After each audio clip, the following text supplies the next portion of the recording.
plus notre propre expérience. Donc, il valorise l'expérience personnelle de Dieu.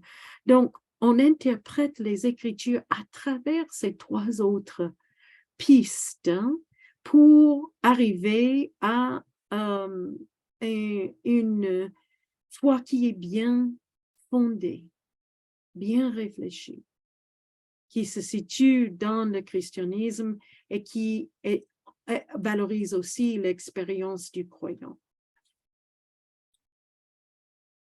Bon, le mouvement protestant reçoit beaucoup d'impulses, donc est encouragé à l'expansion, l'épanouissement à travers des écritures de plusieurs personnes qui l'avaient vécu. Donc, David Brainerd, c'était un calviniste, un missionnaire presbytérien calviniste chez les Indiens de Delaware, en Nouvelle-Jersey, New Jersey. Et donc, c'est le début 18e siècle maintenant. C'est quelqu'un qui, bon, il y en avait plusieurs qui l'avaient fait, mais lui, il a travaillé avec Jonathan Edwards, que vous connaissez, le grand prédicateur calviniste aux États-Unis, pour écrire sa vie, ses mémoires.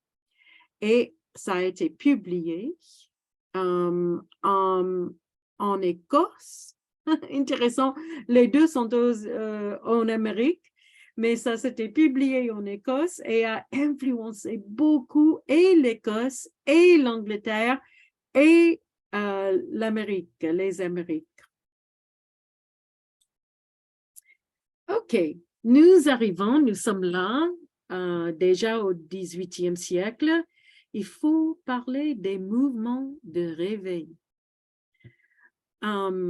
C'est difficile, nous avons deux mots différents en anglais pour en parler, et ce sont des mouvements qui ont leurs origines aux États-Unis ou bien aux Amériques. Et donc, nous, on parle de le premier mouvement de réveil, Great Awakening, ça veut dire de se réveiller. Et puis, le deuxième, on parle du Great Revival. Oh, mais c'est le même mot en français. Réveil et réveil. Donc, Great Awakening, Great Revival.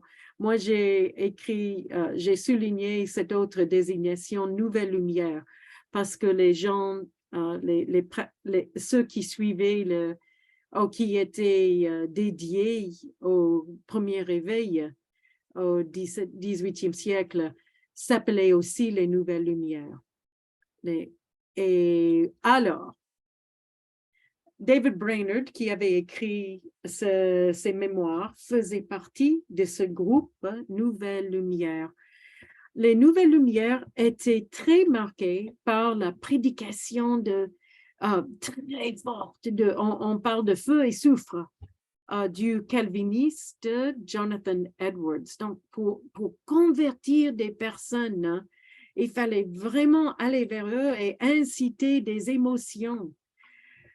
Mais ça souligne aussi une piété personnelle et la transformation de vie évidente. Il ne fallait pas rester pécheur après avoir rencontré Jésus. Il fallait une vie sainte. Il ne fallait pas du tout rester pécheur ou bien de faire face aux colères de Dieu. Même si ça semble très dur, ils étaient très, très missionnaires. On avait beaucoup de soucis pour d'autres. Et il y a des paroisses Nouvelles Lumières dans la tradition calviniste, mais Nouvelles Lumières, plantées avec l'expansion de la présence anglaise en Amérique du Nord. Mais c'était pas, même si c'était au début des calvinistes, les les autres traditions qui sont influencées par le calvinisme, nous avons l'Église presbytérienne, les églises baptistes, l'Église méthodiste sont aussi très influencées par ce mouvement de Nouvelle Lumière et l'adoptent de plein cœur. Ils sont des porteurs de cette nouvelle lumière, des grands prédicateurs et qui voulaient vraiment voir l'épanouissement, l'expansion de l'Évangile aux Amériques. Ça devient au 18e siècle les trois dénominations les plus grandes, presbytériens, baptistes et méthodistes. Bon, il y avait une pause, disons, pour la guerre de l'indépendance, mais il faut dire aussi que les églises Nouvelle Lumière trouvaient dans la Bible un soutien pour l'indépendance. Donc, ils étaient très liés aux rebelles qui cherchaient l'indépendance. La Société des Amis, les Quakers et d'autres qui étaient non violentes ne pouvaient pas soutenir la guerre de l'indépendance. Mais ces nouvelles lumières pensaient que un roi qui prenait le rôle de chef d'église n'était pas du tout biblique. Donc, il fallait lutter contre un tel roi. Alors, après l'indépendance, le mouvement continue et les Nouvelles Lumières qui avaient influencé les baptistes et les méthodistes, donc après la guerre, les baptistes et les méthodistes s'implantent à la frontière. Donc, ça veut dire l'ouest de Pennsylvanie, Ohio, Indiana, Kentucky, là où je suis. Nous étions à l'époque à la frontière des États-Unis. Et bien sûr, vous savez que les frontières bougeaient pendant la conquête du territoire des Américains aux dépenses des Autochtones. Nous arrivons au grand réveil, the Great Revival, et vous notez que j'ai dû remarquer que ça commence officiellement à Cane Ridge, Kentucky. Donc, c'est pas trop loin de là où je suis actuellement, en 1801, donc début du 19e siècle. Enfin, nous sommes arrivés au 19e siècle. C'était des grosses réunions de personnes en plein air pour entendre la prédication.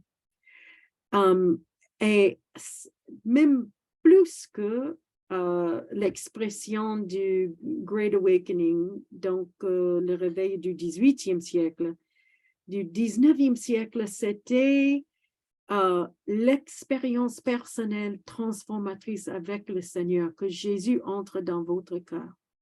Il faut inviter à Jésus, à l'Esprit de Dieu, d'entrer dans votre vie et de transformer votre vie.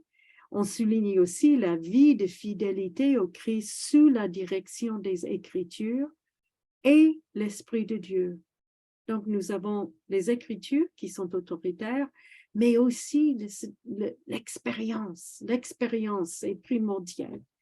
Donc, prédication en plein air, sous la tente, des camp meetings, donc réunions au campement, qui duraient d'une semaine, 2 semaines, des fois même plus long. Ça a noté une expansion énorme des églises méthodistes, des églises baptistes et beaucoup d'églises presbytériennes qui ont été aussi touchées par cette tendance.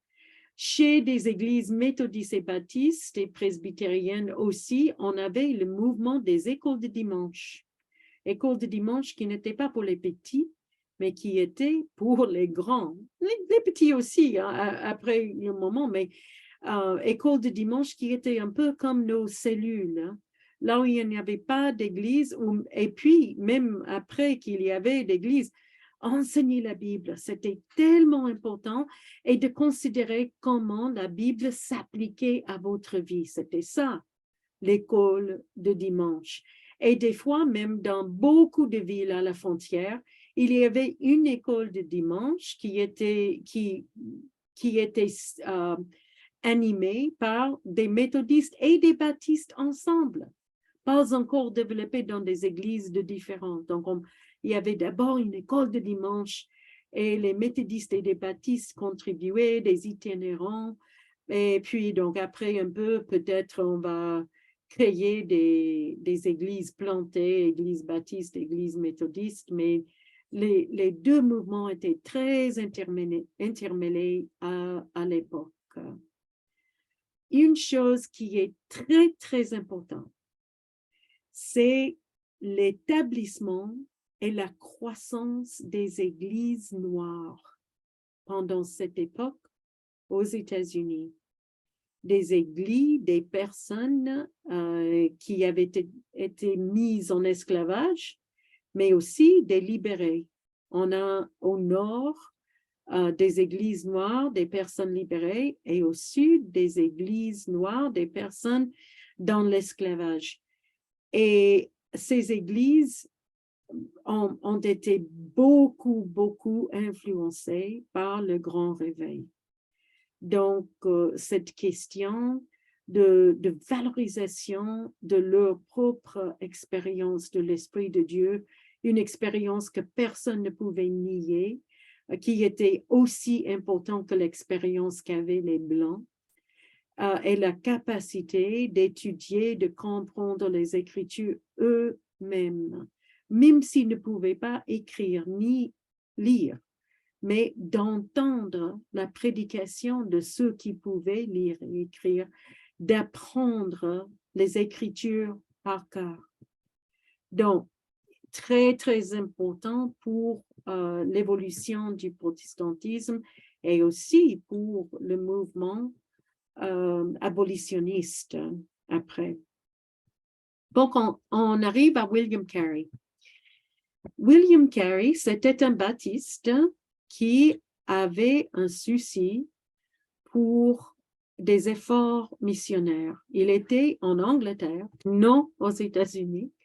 Il était très doué en langue. Déjà, il avait étudié l'hébreu, l'italien, l'irlandais, le français, et il a été influencé lui-même par le journal de David Brainerd.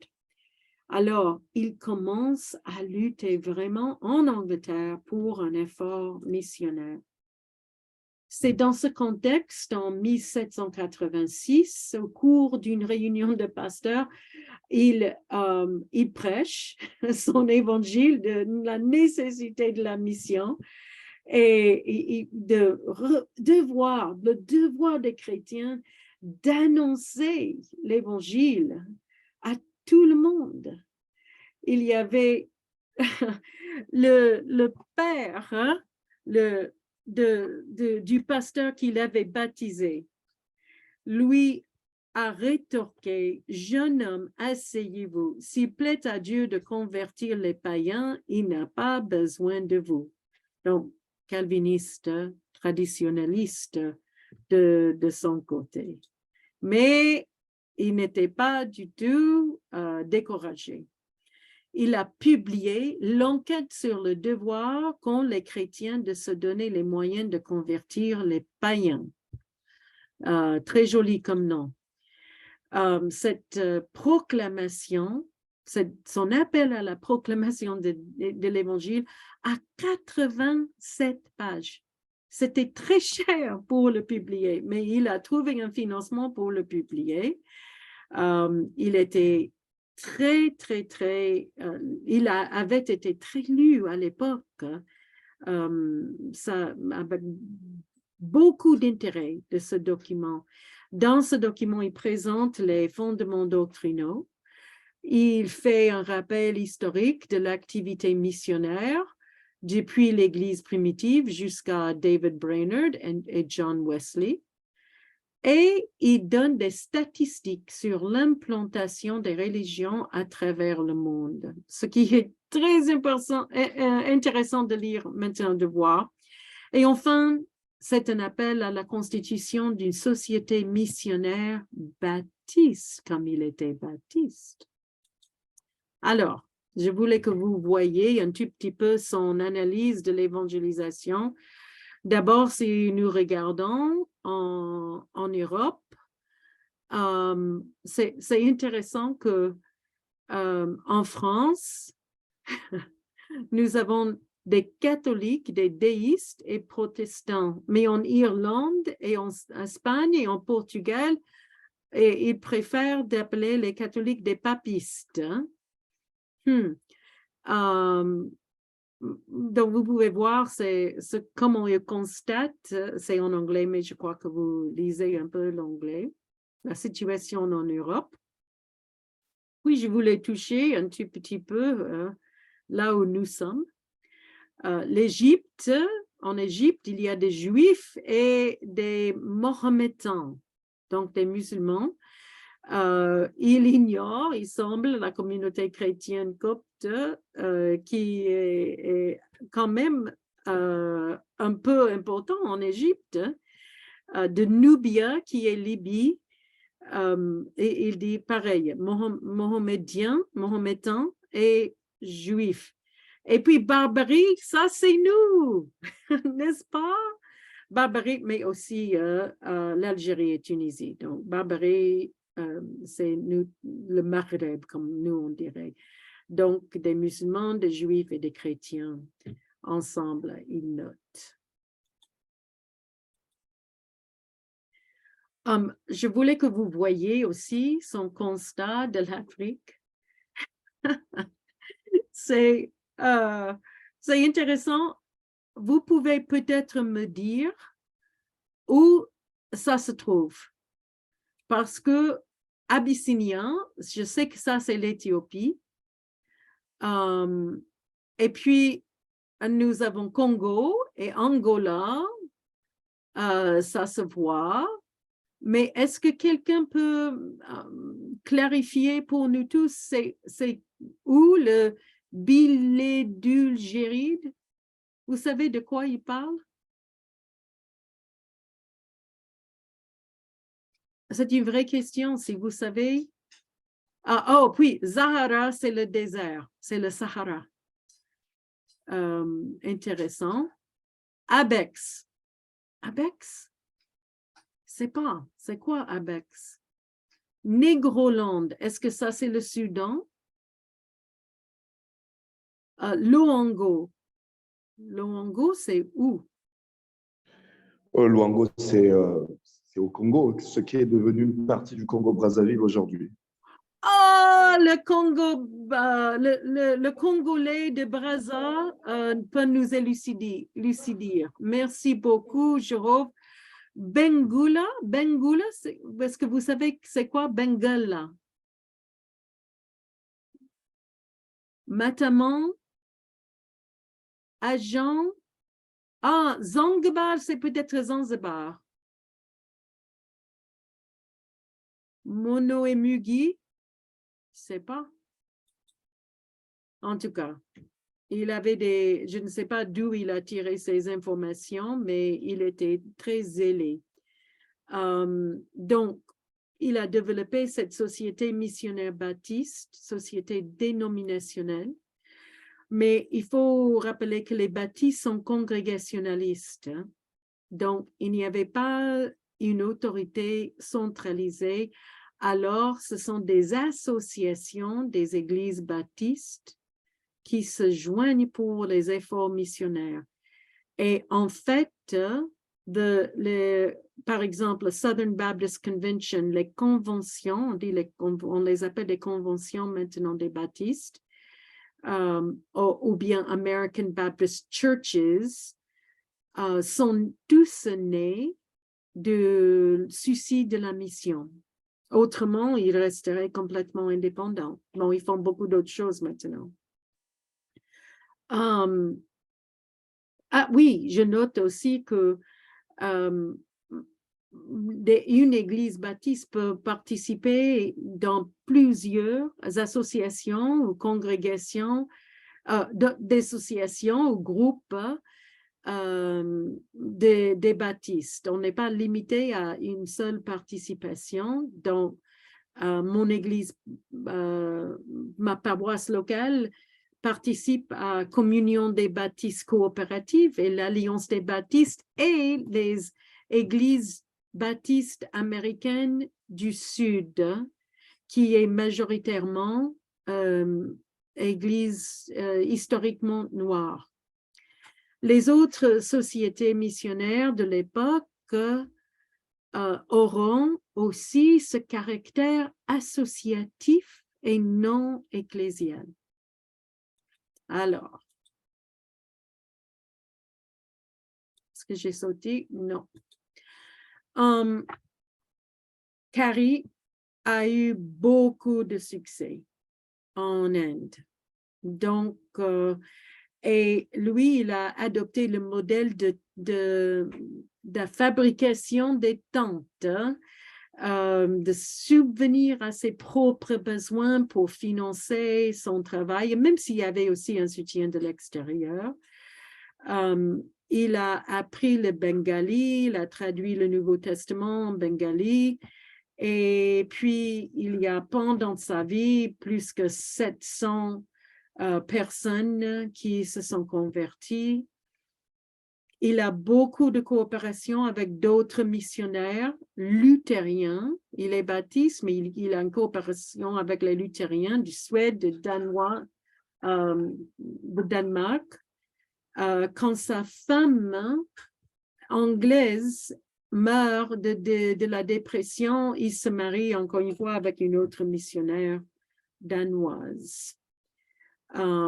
Une chose qu'ils ont fait de tout cœur, c'était de traduire la Bible dans pas moins de 42 langues à l'époque de William Carey.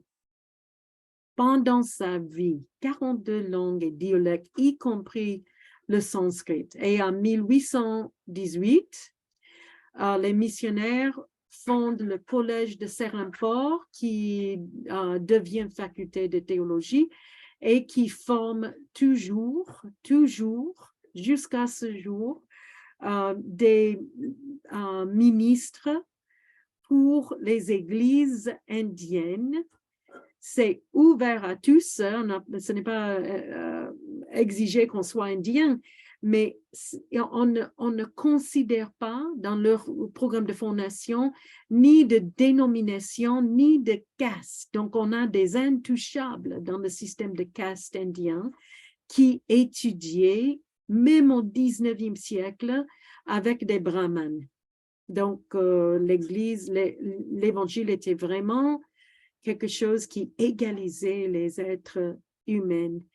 Et ça, c'est devenu, même s'il y avait d'autres églises qui y participaient, une pépinière de missionnaires baptistes formés en langue, disons, orientale, mais de cette partie de l'Asie, le sous-continent indien. Donc, les presses continuent de publier les Bibles dans toutes ces langues. OK, donc, nous avons pris la mission et l'épanouissement du mouvement baptiste, mais aussi d'autres mouvements, comme vous avez vu, les luthériens qui étaient présents aussi dans l'Inde. On va traiter un autre mouvement qui est encore une fois aux États-Unis.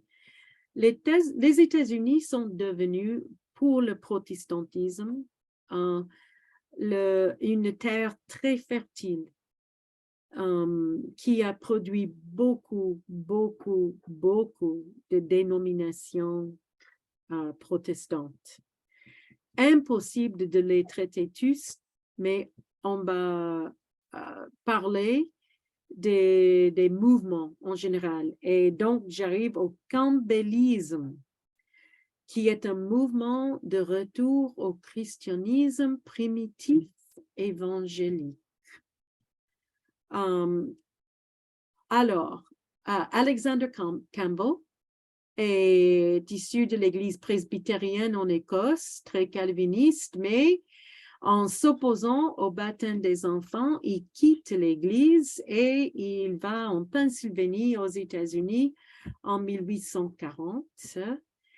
Lui, il était très troublé par la multiplication des dénominations chrétiennes. Donc, il cherche à retrouver le christianisme des apôtres, le christianisme primitif. Et il croyait que ce vrai christianisme des apôtres, christianisme primitif, attirerait tout le monde, unirait tous les chrétiens. Pour y arriver, il a décidé de rejeter toutes les innovations, pas d'instruments musicaux, que la voix au culte. Donc, on chante sans accompagnement. Ce serait très difficile pour nous, l'Église évangélique au Maroc, de l'imaginer, n'est-ce pas? Avec une adhérence très stricte aux Écritures, il faut une justification biblique pour chaque pratique de l'Église. Alors, il n'a pas réussi à unir toutes les églises, mais il est l'ancêtre des autres églises.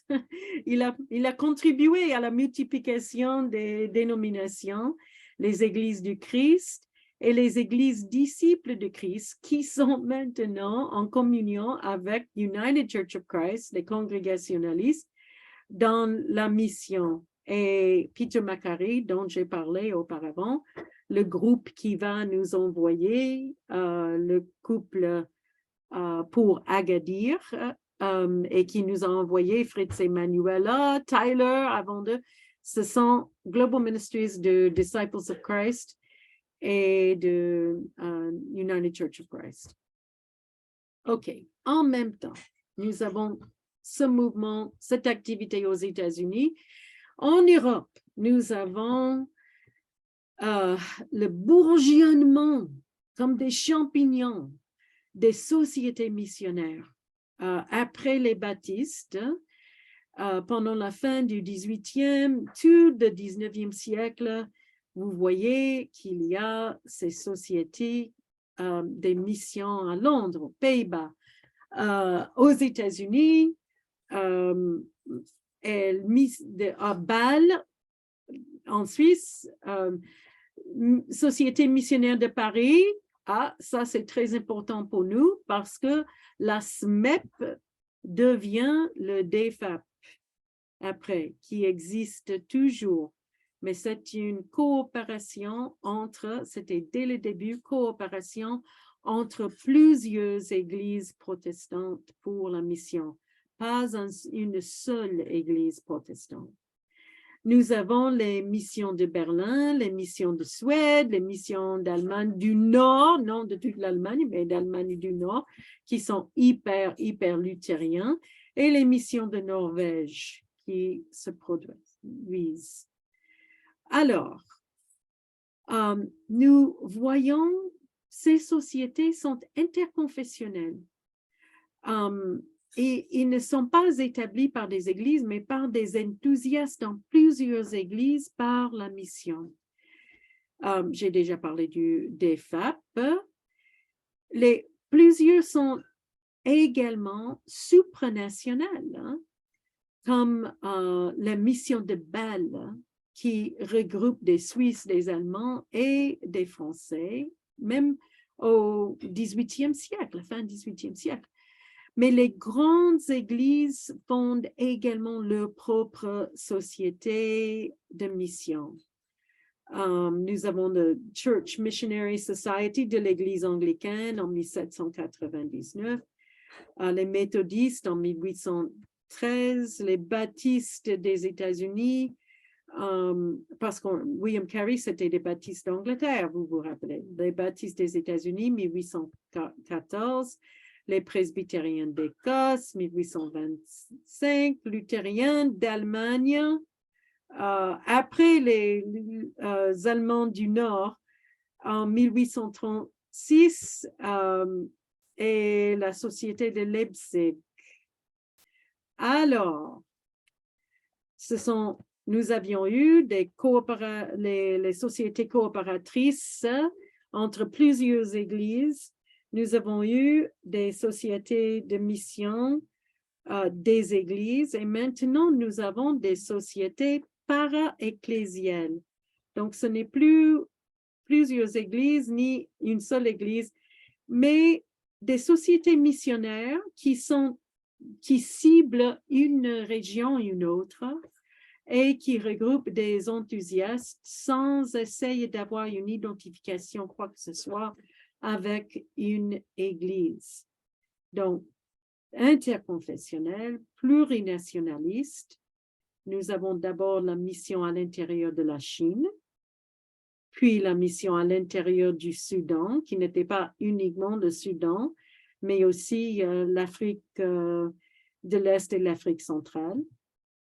L'Alliance chrétienne et missionnaire en 1897, qui est issue des Anglais, mais c'est intéressant parce que cet groupe missionnaire va devenir sa propre dénomination protestante aussi. Il aura ses églises en Angleterre et aux États-Unis. La mission à l'intérieur de l'Afrique et la mission unie du Soudan. Des sociétés para-ecclésiales qui ciblent une région ou une autre.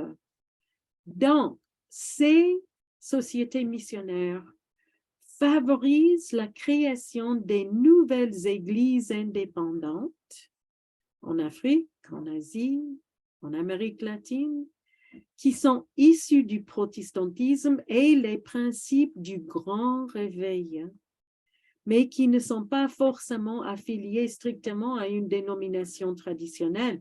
Ça permet à la création de beaucoup de nouvelles églises. Donc, quelques-uns de vous en sont issus, je crois.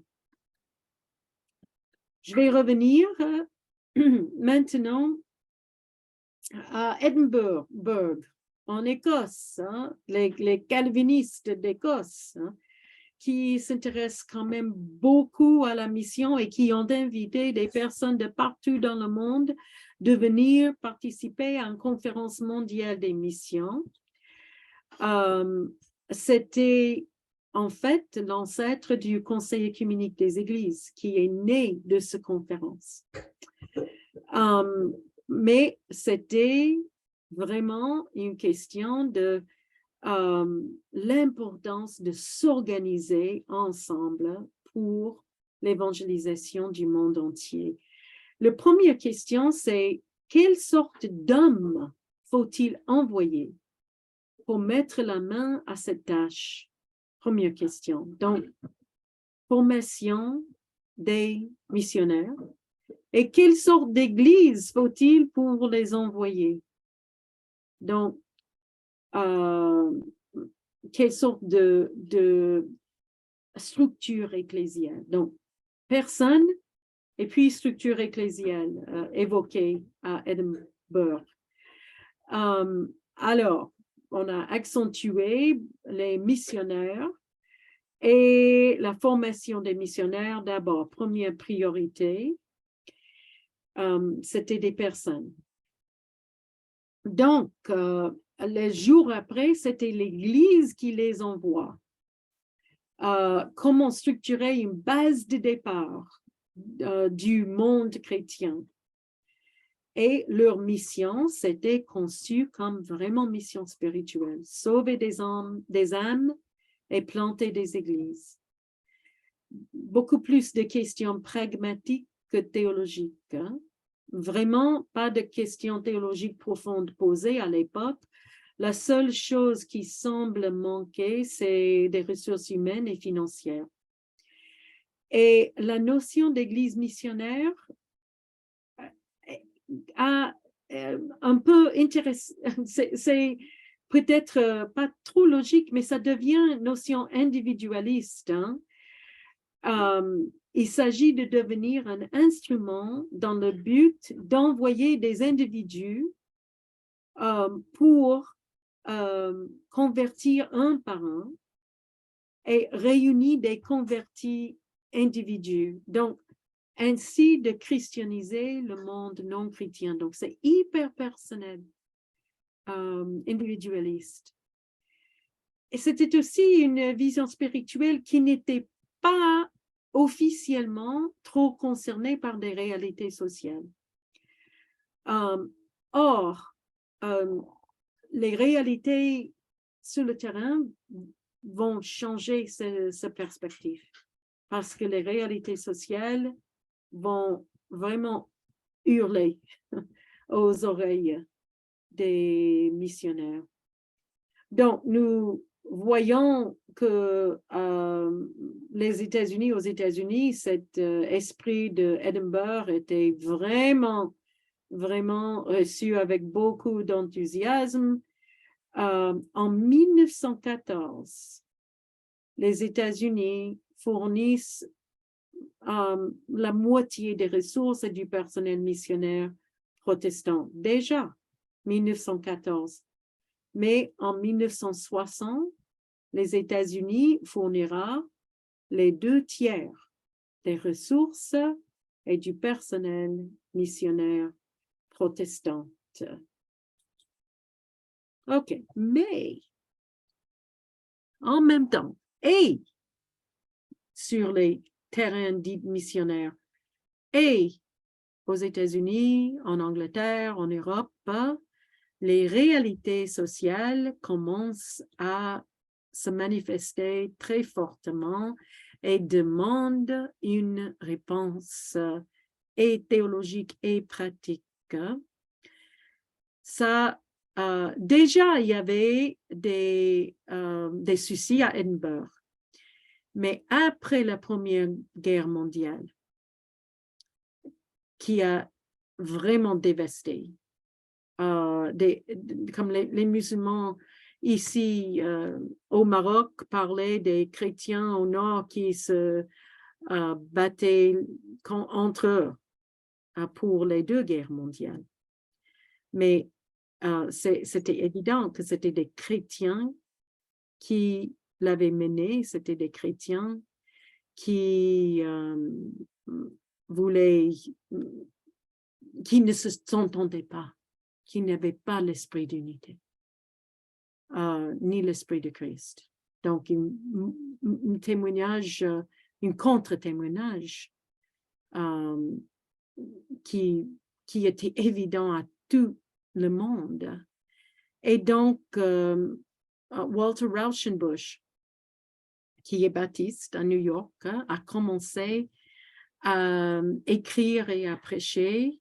Lui, il travaillait dans une partie de New York City qui s'appelle la cuisine de l'enfer, où des enfants étaient mis au travail très jeunes, des travails dégueulasses. Et puis, donc, il a commencé des missions qui correspondent à la mission populaire en France déjà créée en 1871.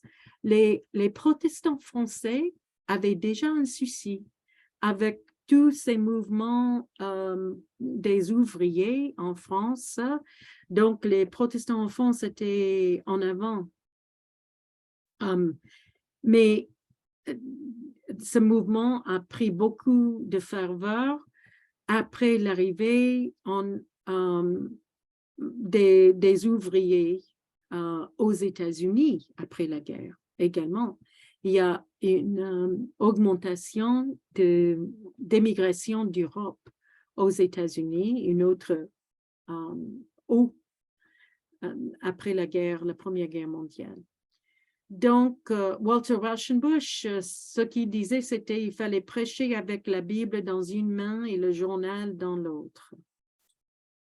OK, donc, les églises protestantes développent 2 tendances. Des églises mainline, luthériennes, réformées classiques, d'autres qui se penchent vers l'évangile social. Et donc, eux, ils vont dire l'évangile pour la personne tout entière qui s'adresse aux réalités sociales du monde. C'est l'Église qui participe à la Missio Dei dans le monde que Dieu aime. Hein. Les églises protestantes dites évangélistes continuent dans le réculte des âmes pour le Seigneur et se positionnent assez apolitiquement. Donc, il faut éviter de participer dans la politique. Hein. Donc, mais quand même, dans cette tradition aussi, c'est l'amour de l'autre qui insiste, qui crée des soucis pour des conditions sociales. On dit que ce n'est pas la mission principale, mais c'est aussi quand même absolument nécessaire que les chrétiens s'y engagent. Donc, la plupart des églises ont les deux tendances, franchement, là-dedans. On penche vers l'un ou vers l'autre, mais ça se voit très, très clairement chez les baptistes, les méthodistes, les presbytériennes.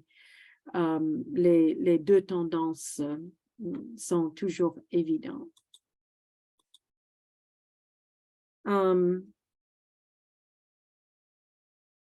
Nous avons aussi en même temps le développement du COEM,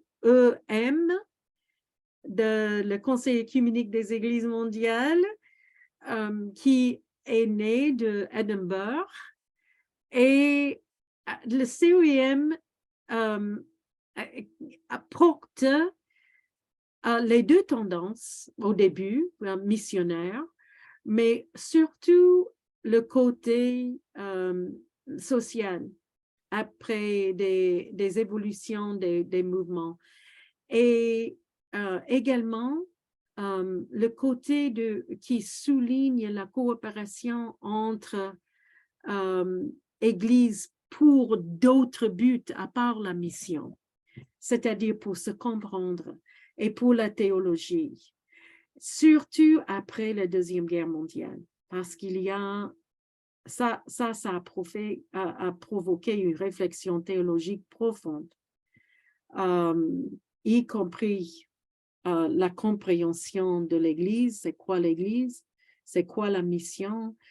Et je voulais vous faire remarquer que le Conseil œcuménique des Églises mondiales a accueilli les orthodoxes.